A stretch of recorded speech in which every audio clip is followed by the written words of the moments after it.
Hello everyone, welcome back to the channel. My name's Phoenix, and today we're going to be reviewing Swimsanity. So this is a game on Steam. I believe it is $15, and the devs Decoy Games were kind enough to give me a key to review. So yeah, without further ado, like and subscribe, and let's hop into it. Okay, so reviewing the Steam store page, the description of the game is Swimsanity is a multiplayer underwater shooter with action-packed co-op and versus game modes, all supported by online and local play. You play as our hero Muba, who uses a variety of unique power-ups and weapons to survive in this aquatic world. Whether you're teaming up with friends to swim into adventure mode or clashing in competitive matches such as Last Muba Standing, there's more than 150 plus challenges to complete across 8 action-packed game modes in Swimsanity. All modes can be played online or locally. So, after receiving a key, I've played the game a bit, of course, as you are seeing gameplay on screen, and here's my overall thoughts of how the game played out, and again, thank you, devs at Decoy Games LLC, for giving me a key. So, when you hop into the lobby, or join into the game for the first time, I don't know if I'm the only one, but I could definitely recognize sounds from other games. It's probably an asset pack that they used for sounds, and it's probably just me, but I definitely noticed for selection, sounds, and whatnot that I had heard it from another game, which isn't necessarily a bad thing. I think it does kind of work for this game as a whole. Going to the menu, they have a lot of tabs. I mean, you got the local gameplay, which is, playing locally on a computer or over a local network, and multiplayer, which is the same amount of modes, but, online. You also have options, and I believe a few other things. Skimming through the options, there wasn't really much you could change, other than audio and graphics quality, I believe. Which, was a bit disappointing considering how its settings, but, I'm sure that the devs are willing to work on this game more as it progresses. So,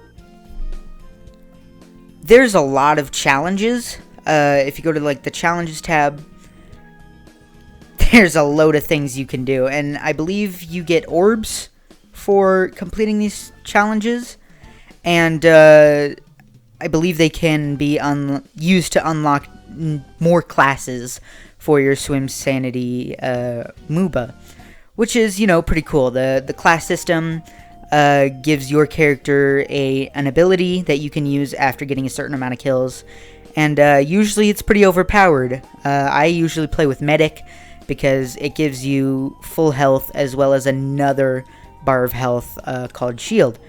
So, Medic's my favorite class. There wasn't really much else other than socials pages. Of course, you got Discord, Facebook, Twitter, YouTube, all the standard stuff. But getting into the gameplay, I first hopped into a multiplayer game. The way it works is you queue up and you wait for 4 people. I believe you have about 2 minutes once you enter a lobby to fill up the game, otherwise it'll just start. The first game I played, the people in the lobby voted for the mode deathmatch, which, everyone just tries to kill each other, and the first 1 to 10 kills wins. So, we went in and had a good time. I won that one. The mechanics remind me, I can't pinpoint the game exactly, but I have played 2D shooter type games in the past. Worms, was it called? I don't know, but Definitely reminded me of that. I believe that you are underwater because you can just float around, which was interesting. It was interesting to see that you weren't limited to the jumping mechanics and whatnot, staying on the ground. It was pretty cool that you could just float around and shoot people. So multiplayer was fun. There was a few other modes we played. I played in that session, which included Last Mooba Standing, basically a battle royale type thing, and Team Deathmatch, which is just deathmatch but broken up into teams. And it was actually really, really fun. It gave me a lot of Brawlhalla, Smash Bros. Vibes, while still maintaining that 2D shooter-esque type game. And I thought that was really cool. I do believe this is on PC, Xbox, PS4, and Nintendo Switch, if I'm not mistaken. Which, it's nice that you can expand onto multiple platforms, as well as it's being crossplay, so you can play with your friends on another platform. So, yeah, not much else was with the multiplayer. A complaint I had was that the voice chat was kind of broken. There was no option for push to talk. You couldn't turn voice chat off, and when voice chat actually did work, meaning it wasn't bugged or lagged out, you get this.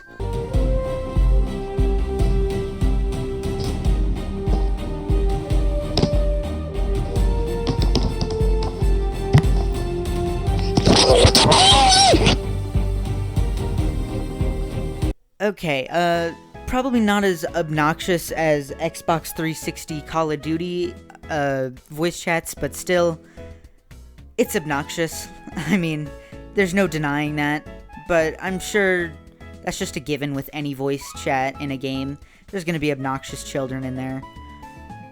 The next games I played were the co-op, which was, working with friends, PvE. I forget what it's called, but I played the Endless Hordes. It's the best way I could describe it is like Call of Duty Zombies, sort of, where it's just endless waves of monsters. And we got to, I believe, wave 10 before everyone else disconnected, and I couldn't kill all the monsters all by myself. And it actually gave me a good time. I mean, there's times where this game feels like a bullet hell, because there are so many things just flying at you and out of you. It's insane.